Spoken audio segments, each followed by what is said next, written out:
Hoo-wee. Okay. Welcome to a new episode of Nate's MMA Corner. I am Nate, and if you watch my show, you're in my corner. Today's episode is a post-fight show for Vitor Belfort versus Dan Henderson, UFC on Fox Sports 1. It's a fight night. Yeah, it was a good fight card overall. The main card was explosive. First round finishes left and right. And my good buddy right over here, Jeremy Stevens, knocked out Honey Jason KO head kick in the first round to kick off the main card. And then my other buddy here in the white shirt, Sam Cecilia in the white shirt, he TKO'd by punches Godfredo Pepe in the first round on the prelims. Yeah, my notes are over there, so that's why I keep looking over there, for all you, in case you're wondering. Okay, so, yeah, this was a great fight card. Yeah, this is the post-fight show, so let's get started with a rundown on the main card. Okay, so the main event was Vitor Belfort versus Dan Henderson in a light heavyweight bout, main event. Yeah, this was a quick fight. It was only a minute and 17 seconds. Vitor Belfort, he KO by head kick Dan Henderson. Dan Henderson had his head down and landed. It was just a stand-up war, pretty much. It was only a minute and 17 seconds. Vitor Belfort did his thing. I think Dan Henderson didn't belong in this main event. I mean, he's coming off 2 losses, and then he's in this main event. Vitor Belfort totally deserved this main event. I like Dan Henderson, don't get me wrong, but I feel like at this point, Dan Henderson needs to retire. Vitor Belfort needs to get a title shot. I'm a big fan of both, and I'm just telling it like how I see it and how a lot of fans around the world see it. Yeah, it was a great fight though. Dan Henderson never been knocked out like that until that fight. So Vitor Belfort definitely earns a title shot, middleweight or light heavyweight, but we'll say middleweight. And yeah, this fight was explosive, and Vitor Belfort capitalized after the head kick and kept Dan Henderson on the ground and just teed off on him. So that wraps up the main event. I mean, it was only a minute and 17 seconds, so there's not a whole lot to say about it. Then in the co-main event, we had Cesar Ferreira and Daniel Sarafian, and that was a middleweight bout. That went to split decision. I don't see how. I had Cesar winning at least 2 of the rounds, if not all 3. So it would be at least 29-28 or 30-27. But yeah, this was originally going to be the Ultimate Fighter Brazil final in the middleweight division, but Daniel got injured, and now this fight finally happened, and it just proves that Cesar really did deserve to win the Ultimate Fighter, and he really is the real deal at middleweight, and he is a future star in the making. We will see more of him in the United States, I would imagine. I'm sure he will fight on other Brazil fight cards because they have a lot of them coming up. And don't be shocked if he's fighting for a belt in the next couple years. Easily. The guy won Ultimate Fighter for a reason, and he's looking good right now. He totally dominated Daniel in the stand-up. It wasn't really a ground game too much, but Cesar, he steamrolled through the takedowns, getting the takedowns.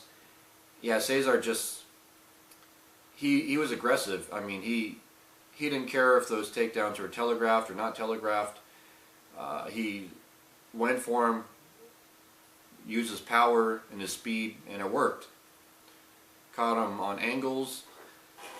Yeah, Daniel though, we will see more of him. He's a good, talented fighter.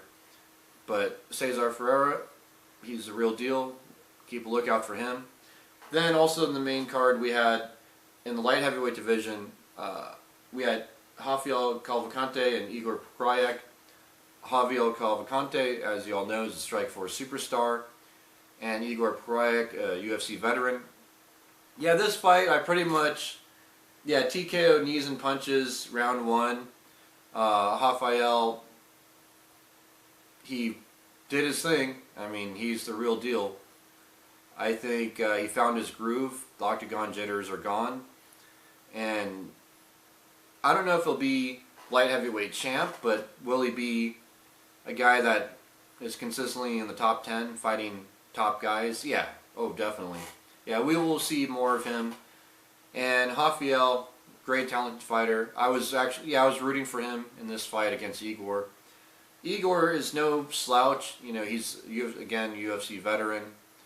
And, yeah, good job, Rafael Cavalcante. That match was only a minute and like 18 seconds. Yeah, a lot of quick fights on this main card, so not a whole lot to say about a lot of these fights. Then also on the main card we had a welterweight bout with Brandon Thatch and Thiago Silva. And that was another first round, 2 minutes and 10 seconds. It was submission, knee, and punches. And that, yeah, Brandon Thatch is the real deal also. He's a superstar in the making. We're going to see more of him. He definitely belongs on a main card and a UFC fight card. Brandon Thatch, wow. He's only in his late 20s. He's not that old. And he still has a good 5, 6, 7 years, maybe more, in his fight career, assuming he doesn't get injured. And yeah, he destroyed my boy Justin Edwards in his UFC debut. And now he destroys a veteran in Paulo Thiago like it was nothing. I mean, he was able to deal with the clinch game, and he capitalized and landed, yeah, the knee and punches and looked good. So congrats, Brandon Thatch. I am kind of a Brandon Thatch fan. I like the mullet. I can't lie about that. Then also, in the welterweight division, we had Ryan LaFleur versus Santiago Ponzinibbio.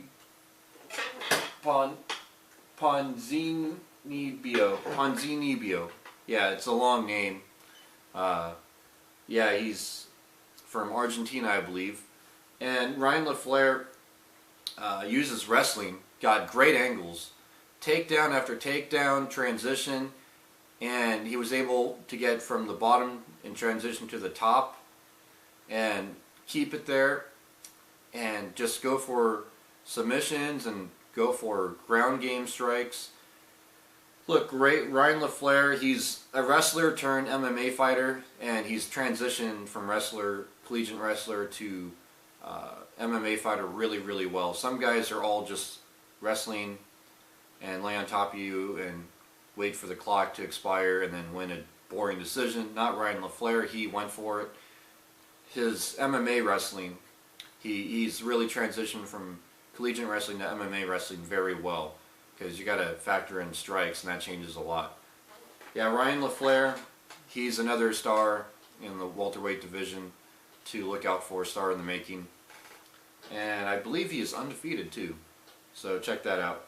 Yeah, so then also, like I said earlier, to kick off the main card, we had Jeremy Stephens and Hani Jason in a featherweight bout. And wow, Jeremy Stephens, talk about resurrection in his career. He was hit and miss in lightweight division, then he cuts down to featherweight. And Jeremy Stephens, wow, his last fight, which was his featherweight debut, and then this fight against Hani Jason, I thought for sure Hani Jason's a superstar, he's going to win, this sucks. I'm a big Jeremy Stephens fan. Nice knowing you, Jeremy Stephens. And then 40 seconds into the match, Hani Jason has his head down, and then kaboom! Kaboom! Yeah, kaboom. And Jeremy Stephens lands KO head kick. Hani Jason had, just ducked a little bit, and then Jeremy Stephens capitalized, and congrats, Jeremy Stephens. Can't wait to see you more. Me and Dominic Cruz are very proud of you right now, and can't wait to see you again. Then, yeah, to kick off, well, the last fight on the prelims was Sam Cecilia, the guy in the white shirt, taking care of business with Pepe, and he won 1 minute and 42 seconds, TKO punches, so congrats. And Sam Cecilia was another guy who was borderline on the chopping block, then wins this match in impressive fashion in Brazil in hostile territory, and saves his UFC career because he was coming off 2 losses. So good job to both you guys. Yeah, both you guys are looking good in featherweight after leaving lightweight. So that wraps up the post-fight show for this, and get ready for the big one, which is St. Pierre versus Johnny Hendricks. That'll be my next episode. I'll do a pre-fight show for that, and that'll be my next episode, UFC 167, St. Pierre versus Johnny Hendricks. So until then, see ya!